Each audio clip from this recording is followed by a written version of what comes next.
We've got baseball. We'll see the Miami Marlins as they play against the New York Mets. And first pitch is coming up, so we send you out to Gary Thorne in New York. What's he going to give? We'll take a moment to look at the Marlins lineup. And here's Placido Polanco leading it off. Mets taking a loss in their last outing. They want to even this three-game series here today, try and give themselves a chance to break the tie in Game 3 against the Marlins. We're underway here, one strike count. Last outing trailed by a couple of runs, and they just can't come back.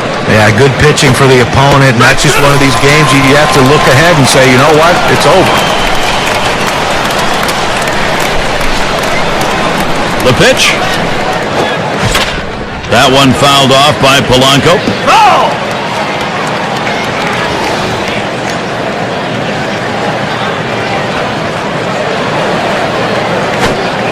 There's a swing and a ground ball. And right in position. You're out. That's one away. And now we'll take a quick look at the Mets. This is how they line up on the field.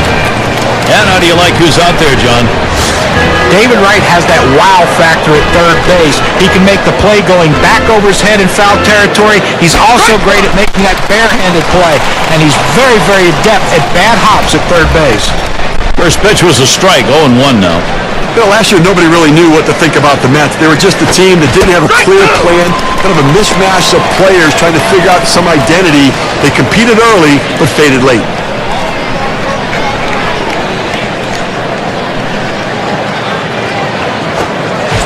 Swung on, missed, curveball, struck him out, 2 down. But just a great sequence of pitches right there, and it only took him 3.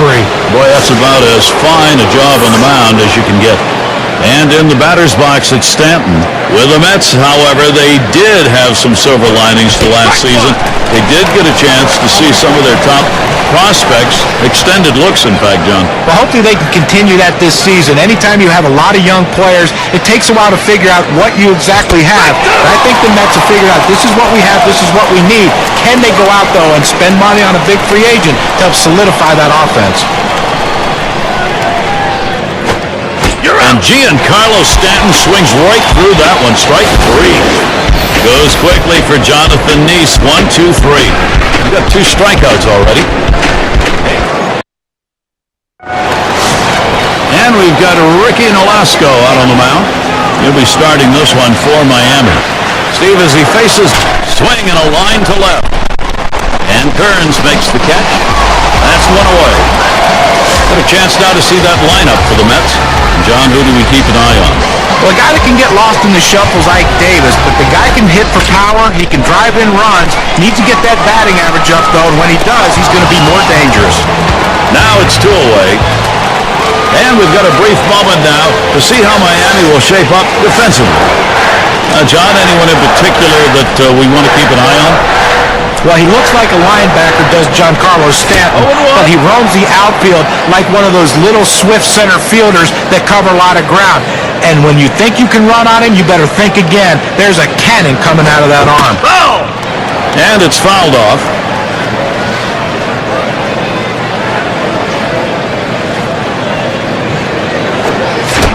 And Wright swings and misses. That's strike 3. No scoring here, ending this half inning. Still scoreless in New York. Brantley at the plate. Neese sets and throws. The swing and a miss. Brantley, strike 1. As a hitter right here, you have to be aware that you might get a fastball with that 0-1 count. That's typically where he goes. Cause for concern, but nobody on here.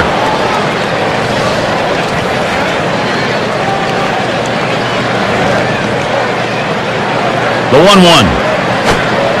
And he watches one at the knees, and it's 1 and 2. When you throw the fastball, that's where you want it to go. Now you can elevate a pitch next time around.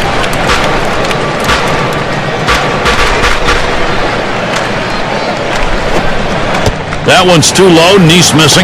Well, this curveball just drops right off the table. It's a good pitch. Give the hitter credit for not chasing. Ground ball, Brantley. Picked up by Tejada. And that sets down Brantley. Don't forget to tune in tomorrow night. It'll be Mike Trout and And the Los Angeles Angels, they find themselves at the Rangers ballpark in Arlington to take on Texas. Action gets started 8 Eastern. It's going to be Ruggiano. Well, the Mets failed to hit the 500 mark for another year. A lot of it due to the struggles at home. They're still struggling with Citi Field as a home yard. A lot of the players just don't like playing there. Nice is ahead now, 0-2. As for the Mets, they were atop the National League East for a while, and then when they moved back in this new ballpark, again, they'd start losing ball games, and they just have not been able to figure it out, Steve. Just not able to develop an identity. They need to find a direction, and once they do that, they'll win more than 36 games at home, but right now, just not good enough to truly compete in that division. And it's Austin Kearns at the plate. Last year, he'd like this average to be the overall number, 417 against Nice. Fastball just misses, 1-0.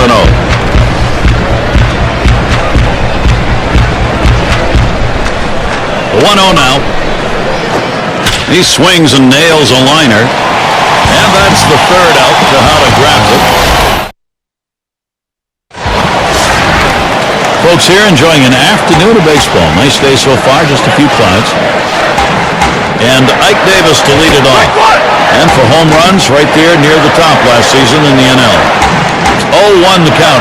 Getting going here in the bottom of the second. He swings and drives this one. And Ruggiano makes the play. Let's take a brief look here at the Mets and how they ranked in the National League last season. 8th in doubles, 9th in batting with runners in scoring position. And they were in the top 10 in team batting average, an offense that made a lot of contact and got a lot of base hits. And Duda will come to the plate. Last year, 2 for 8 against rookie Nolasco. And the throw beats him to the bag. He is out at first. A chance here for Marlon Byrd comes with 2 down. At the belt, Nolasco kicks and throws. Line shot into center field. Base hit, gets it down. That's our first hit of the game for these guys. So John Buck will come up. Well, you got to love to see this guy get on base with 2 outs right here with that base hit. Now, it's up to his teammates to figure out a way to get him across the plate. Putting it together with a good run here, picking up 7 hits in his last 17 at-bats. And the manager has to be tickled to death to have a guy that's always on base for the guys behind him. Swings and grounds this one to the right side, foul. And a slurve is swung on and missed, signed, retired. Ricky Nolasco, that's a solid inning, another one. He's put in some effective pitching. He's watched some great deliveries on the mound. Struggling bats, though, important now to get the offense stinging. And Casey Kochman hit up the middle, picked up by Tejada. One away now.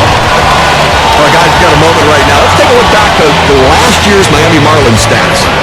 3rd in stolen bases, 4th in triples, and while the home run numbers just weren't quite stacking up with some of the other clubs around, really showing that they had to manufacture runs and not get their offense from power. Echevarria at the plate. 1-0 count. He took that last one, and it was out of the zone. Well, if he wants a strikeout, he's going to the curveball. It's one of those ones he can break down in the dirt. He gets so many swings on it, but he's got to trust his catcher. The 1-1 pitch. Swings, hits this one pretty well. Deep right center. This one to Bird. And he gets over and grabs it with the left. He almost got burned on this one. They shifted the outfield to the left, like the percentages say. He hit the ball to right, but the defense able to run it down and pull it in. And Nolasco settles in. Shot towards the hole. Throw will pull him off the bag. He is safe at first. Well, you know what? I've seen better swings in the park, but the pitcher able to pick up a base hit right there. And, hey, nothing like helping your